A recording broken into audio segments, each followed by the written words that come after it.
Friends, అందరూ బాగున్నారా? మేమైతే చాలా బాగున్నాం. ఈయన మా మామ 3 రోజుల నుంచి ఫుల్ జ్వరం ఉంది. అసలు ఏం తింటలేడు. ఇడ్లీ తీసుకొచ్చినా కానీ తింటలేడు. గ్లూకోజ్ లెక్కి నేను నిన్న మా మామ ఏం తింటలేడు అని చెప్పి మా ఆయన కళ్ళు తీసుకొచ్చిండు. కాదు కళ్ళు కాదు, దీని పేరు నీరా. పొద్దున్న తాగితే నీర అంటారు, సాయంత్రం తాగితే దీన్ని కళ్ళు అంటారు. పొద్దున్న తాగితే మంచిగా ఉంటది ఇది. అట్లా అని ఇది ఏం మందు కలిపింది కాదు, ఆల్కహాల్ కాదు. ఈ చెట్టుకెంచి వచ్చింది.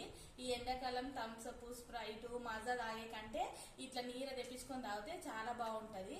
మా మామ ఏం తింటలేడని మా ఆయన అయితే నీర తీసుకొచ్చిండు.